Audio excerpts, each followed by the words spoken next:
அய்யனார் துணை குடும்பத்துக்கு ஒரு சிறப்பான, பொறுப்பான அண்ணியா நிலா இருக்கிறாங்க. இந்த சோழன விட நிலா இந்த குடும்பத்து மேல ரொம்ப பாசமா இருக்காங்க அப்படின்னு நினைக்கிறவங்க, மறக்காம நம்ம வீடியோக்கு ஒரு லைக் பண்ணிக்கோங்க. இப்போ அடுத்து என்ன நடக்க போகுது அப்படின்னு சொல்லி தான் பார்க்க போறோம்.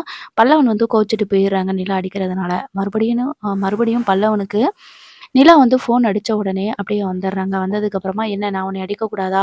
என்ன கோவிச்சுட்டு போற? இப்படிலாம் பேசலாமா பெரியவங்கள முதல்ல? அவர் எவ்வளோ தப்பு பண்ணியிருக்கிறாரோ, இல்லையோ அது 2வது விஷயம். முதல்ல ஒருத்தவங்கள நம்ம இப்படி பிஹேவ் பண்ணலாமா? இப்படி பேசலாமா? அடுத்தவங்கள இப்படி அடிக்கலாமா?" அப்படின்ற மாரி கேட்குறாங்க. "இல்ல அண்ணி நான் டென்ஷன்ல பண்ணிட்டேன்" அப்படின்னு சொல்லி சொல்றாங்க. "இப்ப சொல்லு, என் மேல கோவமா உனக்கு?" அப்படின்னு சொல்லி கேட்குறாங்க. "அப்படிலாம் இல்ல அண்ணி, நீங்க அடிச்சுட்டீங்க. ஆனா என் பக்கத்துல உள்ள நியாயத்த நீங்க கொஞ்சம் கூட யோசிக்க மாட்டேங்கிறீங்க" அப்படின்னு சொல்லி சொல்லிட்டு இருக்கிறாங்க. "சரி நீ நான் அடிச்சது தப்பு தான் அப்படின்னு நெனச்சேன்னா, நான் இப்பயே இந்த வீட்ட விட்டு போயிர்றேன்" அப்படின்னு சொல்லி சொன்னாங்க. "சும்மா இருங்க அண்ணி, நீங்களும் இப்படி சொல்லிட்டே இருக்கிறீங்க. அதெல்லாம் போக வேண்டாம். எங்க அம்மா அடிச்சா நான் இப்படிதான் இருப்பேனா? சாரி அண்ணி என்னைய மன்னிச்சிருங்க" அப்படின்ற மாரி சொல்றாங்க. அதுக்கப்புறமா, "இனிமே இப்படிலாம் யாருமே இந்த வீட்ல இத பத்தி பேசவே கூடாது. அவ்வளதான் விட்டுருங்க. இத்தன நாளா எப்படி சந்தோஷமா இருந்தோமோ, அந்த மாரி இருந்துக்குருவோம்" அப்படின்ற மாரி சொல்றாங்க. "உங்க அம்மாவுக்கு உன்னைய எப்ப பார்க்கணும்னு தோணுதோ அப்ப வரட்டும். நான் மறுபடியும் சொல்றேன்.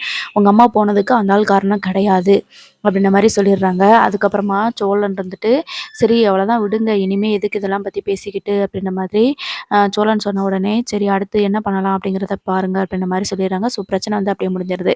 இப்போ இன்னொரு விஷயத்துல என்ன நடக்க போகுது அப்படின்னு சொல்லி பார்த்தீங்கன்னா, அ பாட்டி வந்து கடைய ஓப்பன் பண்றாங்க. அப்போ கடையில இருக்கும்போது, நிலா வந்து சில ஐடியாலாம் வந்து சொல்லிக்கிட்டு இருக்காங்க. "இங்க வந்து இந்த மாரி பண்ணுங்க.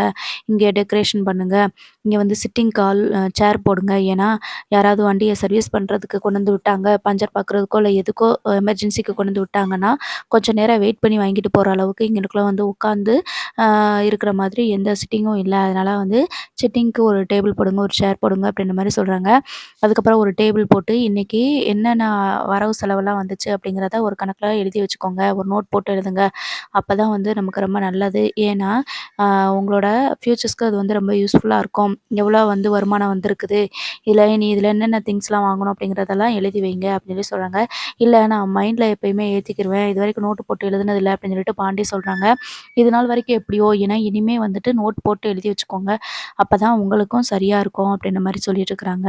ஸோ அந்த நேரம் வானதி வராங்க. வானதி வந்ததுக்கப்புறம், "வாங்க வானதி உட்காருங்க" அப்படின்னு சொல்லி சொல்லிட்டு இருக்கும்போது, என்னாச்சு ஃபோன் போட்டா எடுக்கவே மாட்டேங்கிற?" அப்படின்னு சொல்லி சொல்றாங்க. "அதான் அண்ணி கூட பேசிக்கிட்டு இருந்தேன். இவங்க எப்படிலாம் வந்து டெவலப் பண்ணணும்னு சொல்லிட்டு இருக்காங்க" அப்படின்ற மாரி சொல்றாங்க. "பார்த்தா தெரியுது. எப்படிலாம் டெவலப் பண்ணணும்னு இவங்கள பார்த்தா தான் கத்துக்க முடியும் போல இருக்கு" அப்படின்ற மாரி சொல்லும்போது, நிலாவுக்கு ஒரு மாரியா ஆயிருது. "என்ன வானதி என்ன பேசுற?" அப்படின்னு சொல்லி கேட்குறாங்க. "இல்ல, இல்ல. அ நிலாக்கு அளவுக்கு எனக்கு அறிவு இல்ல பார்த்தீங்களா? அதனால தான் சொன்னேன்" அப்படின்ற மாரி சொல்றாங்க. நிலா வந்து புரிஞ்சுக்கிறாங்க. ஏதோ நம்ம வந்து அவங்கள டிஸ்டர்ப் பண்ற மாரி இருக்கோ அப்படின்னு நெனச்சுட்டு, "சரி நீங்க பாருங்க, நான் கெளம்புறேன்" அப்படின்ற மாதிரி நிலா சொல்றாங்க. "இல்ல நீங்க எனக்கு மத்தபடி வேற ஏதாவது டெக்கரேஷன் இருந்தா சொல்லுங்க. அப்படி ஒண்ணும் அவசரம் கிடையாது. வானதி வெயிட் பண்ணுவா. நீங்க சொல்லுங்க" அப்படின்னு சொல்லி சொல்றாங்க. இல்ல, இல்ல இவ்வளோதான். நான் மத்தபடி வேற டிசைன்லாம் பார்த்து நான் உங்களுக்கு சொல்றேன்" அப்படின்னு சொல்லிட்ட மாரி சொல்லிடுறாங்க. சொல்லிட்டு இங்கேருந்து கிளம்பிடுறாங்க. அதுக்கப்புறமா வானதி வந்துட்டு, "என்ன நான் ஃபோன் போட்டா ஃபோன எடுக்கவே மாட்டேங்கிற" அப்படின்னு சொல்லிட்டு பாட்டிட்ட கேட்குறாங்க. "உனக்கு என்ன அறிவே இல்லையா? எப்படி பேசுற? அவங்க கிட்ட போய் இப்படி பேசிட்டு இருக்கிற?" அவங்க வந்து ஏற்கனவே நெறைய டிசைன்லாம் பண்ணி குடுப்பாங்க. அந்த டிசைனர்ன்றதுனால தான் சொன்னாங்க. "கடையில இந்த மாரிலாம் செட்டப் பண்ணி வச்சா நல்லாயிருக்கும்" அப்படின்ற மாதிரி சொன்னாங்க. "இதில என்ன இருக்கு உனக்கு?" அப்படின்ற மாரி சொல்றாங்க. "நீ என்ன வேணாலும் பேசிட்டு போ. அவங்க அளவுக்கு எனக்கு நாலேட்ஜ் இல்லன்னு எனக்கு தெரியும். அதனால நீ என்னைய வெறுக்கிறியா?" அப்படின்ற மாரி கேட்குறாங்க. "என்னடி பைத்தியம் மாரி பேசுற? அவங்க என்னோட அண்ணி" அப்படின்னு சொல்லி சொல்றாங்க. "ஆமா, அண்ணி சொல்றது தானே நீங்க வேத வாக்கா கேட்டு குடும்பத்தில இருக்கவங்க மொத்தமும் எடுத்து அவங்கள தலையில வச்சு ஆடிட்டுருக்கீங்க" அப்படின்ற மாரி சொல்றாங்க. உடனே பாண்டிக்கு வந்து பயங்கரமா கோவம் வருது. "இப்ப நீ எதுக்காக அந்த அந்த விஷயத்த மட்டும் சொல்லு" அப்படின்னு சொல்லி சொல்றாங்க. "ஏன் நான் வந்து டிஸ்டர்ப் பண்ணிட்டேனா?" அப்படின்னு சொல்லி கேட்கும்போது, பாண்டிக்கு பயங்கரமா கோவம் வருது. நம்ம கண்ணன் ப்ரோ இருக்கார் இல்லையா? அவர் சொல்றாரு, "என்ன வானதி மரியாதை இல்லாம பேசிட்டுருக்க, இப்படிலாம் பேசாத. அவங்க வந்து எப்படி எப்படி டெவலப் பண்ணணுன்ற மாரி தான் சொல்லிக் குடுத்துட்டுருக்காங்க. நீ என்ன ஓவரா பேசிட்டுருக்கிற? நீயும் தான் இத்தன நாள் வந்த. இந்த கடைய பத்தி ஏதாவது யோசிச்சிருக்கியா? கடைய எப்படி டெவலப் பண்ணலான்னு யோசிச்சிருக்கியா? எப்ப பார்த்தாலும் வந்து பாண்டி கூட சண்டை போடுறதுக்கு மட்டும் தான் வர்ற" அப்படின்னு சொல்லி சொல்றாங்க. "உங்க வேலை ஏதோ அத மட்டும் பாருங்க. எங்க விஷயத்துல நீங்க வந்து தலையிடாதீங்க" அப்படின்ற மாரி சொல்லும்போது, கண்ணனுக்கு எப்படியோ ஆயிருது. உடனே அவங்க வந்து அங்கேருந்து கிளம்பி போயிடுறாங்க. இப்போ எதுக்கு இப்போ வந்து இவ்ளோ தூரம் குதிச்சுக்கிட்டு இருக்கிற? நீ பேசுறதெல்லாம் ரொம்ப ஓவரா இருக்குது. இப்ப என்ன உனக்கு பிரச்சனை? அப்படின்னு சொல்லிட்டு கேட்குறாங்க. நான் எப்போ ஃபோன் போட்டாலும் எடுக்கவே மாட்டேங்கிற அப்படின்னு சொல்லி சொல்றாங்க. நீயும் பார்த்துட்டு தானே இருக்கிற. கடை ஆரம்பிக்கிறதுக்கு இவ்வளோ வேலைகள் இருக்குது. இன்னும் என்னென்ன வேணுங்கிறத நம்ம தானே பார்த்து வாங்கணும். இந்த கடைக்கு தேவையான திங்ஸ் எல்லாம் நான் என்னென்ன வேணும்னு ஓனர் கிட்ட சொல்லிருவேன். அவரு வாங்கிட்டு வந்து குடுத்துருவாரு. அவ்வளோதான். இனி அதெல்லாம் நான் தானே வாங்கணும். அப்ப இந்த கடைக்கு உண்டான செலவு நான் தானே பார்க்கணும். அதுக்கு என்ன இருக்கு, என்ன இல்ல அப்படிங்கிறதெல்லாம் நோட் பண்ணி வச்சுக்கிற சொல்லி சொல்றாங்க அண்ணி. அது மட்டும் இல்லாம வரவு செலவுக்கெல்லாம் வந்து ஒரு நோட் போட்டு எழுதுங்க. எவ்வளோ பொருள் வாங்கியிருக்கீங்க? எவ்வளோ சேல்ஸ் ஆயிருக்குது? அ எப்படி அதெல்லாம் யூஸ் பண்ணியிருக்கீங்க? அப்படிங்கிறதெல்லாம் வருமானத்தில எழுதி வைக்க சொல்லி சொல்றாங்க அப்படின்னு சொல்லி சொல்றாங்க. உடனே வானதி இருந்துட்டு நெனச்சேன். இது இப்படித்தான் வரும்னு நான் நெனச்சேன் அப்படின்ற மாரி சொல்றாங்க.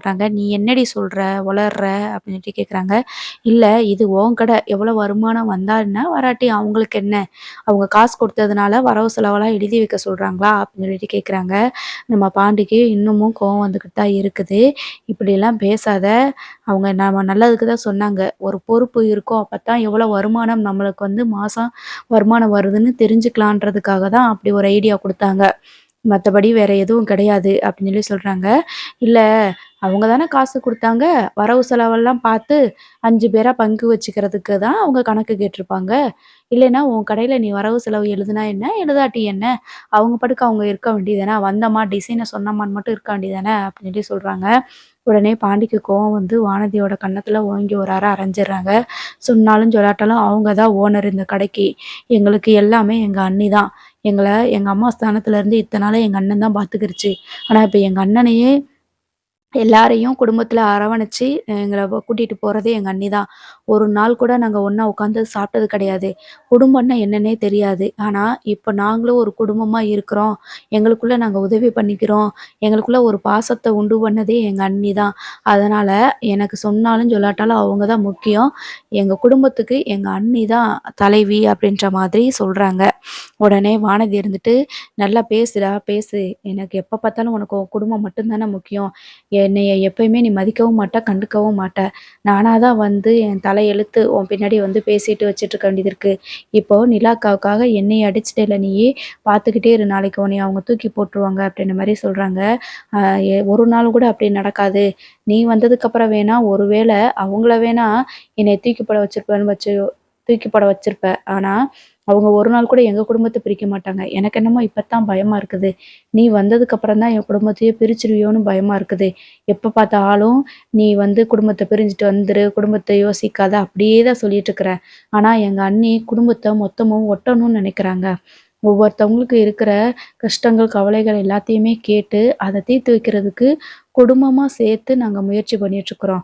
இப்படித்தான் எங்க வீட்ல ஒவ்வொரு நல்ல விஷயங்களும் நடந்துகிட்டு இருக்குது. அது பொறுக்காம தேவையில்லாம வந்து இப்படி பேசிட்டு இருக்காத, கண்ணு முன்னாடி நிக்காத, மரியாதையா போயிரு அப்படின்னு சொல்லிட்டு பாண்டி வந்து கோவப்படுறாங்க. வானதி இருந்துட்டு, "இனிமே திருப்பி நான் இந்த பக்கம் வந்துட்டா, அப்புறம் என்னன்னு கேளுடா. நீ உன் குடும்பத்த கட்டிட்டே அழு" அப்படின்னு சொல்லிட்டு கோவப்பட்டுட்டு போயிர்றாங்க. இது எல்லாத்தையுமே நிலா வந்து ஓரமா நின்னு கேட்டுட்டு தான் இருப்பாங்க. அதுக்கப்புறமா திருப்பி நிலா வராங்க. வந்துட்டு, "அ ஒண்ணும் பிரச்சனை இல்ல. நீங்க வந்து யோசிங்க. நான் சொல்றதெல்லாம் செய்யணும்னு அவசியம் கிடையாதே. நான் என்னோட ஃபோன வச்சுட்டு போயிட்டேன். அத எடுக்கிறதுக்கு தான் வந்தேன்." அப்படின்ற மாதிரி நிலா வந்து அந்த ஃபோன எடுத்துட்டு போயிர்றாங்க. ஆனா வீட்ல போயிட்டு ரொம்ப வருத்தப்பட்டு அழுறாங்க. இத நெனச்சு பாண்டி வீட்டுக்கு வந்துட்டு ரொம்பவே வருத்தப்படுறாங்க. சோழன் கிட்ட சொல்றாங்க. நிலா அ அவங்க வந்து கடையில எப்படிலாம் டெக்கரேட் பண்ணலான்னு சொல்லிட்டு இருந்தாங்க. ஆனா வானதி வந்து தேவையில்லாம பேசிருச்சு. பாவம் அவங்க ரொம்ப ஃபீல் பண்ணியிருப்பாங்க அப்படின்ற மாரி சொல்லிட்டு இருக்கிறாங்க. வானதி ரொம்ப ஓவரா தான்டா பேசிட்டு இருக்கா. என்ன பண்ண போறான்னே நமக்கு ஒண்ணுமே புரியல அப்படின்ற மாரி சொல்லிட்டு இருக்கிறாங்க. ஸோ அடுத்தடுத்து எபிசோட் பார்க்குறதுக்கு மறக்காம நம்ம சேனல சப்ஸ்கிரைப் பண்ணி வச்சுக்கோங்க. தேங்க்ஸ் ஃபார் வாட்சிங்.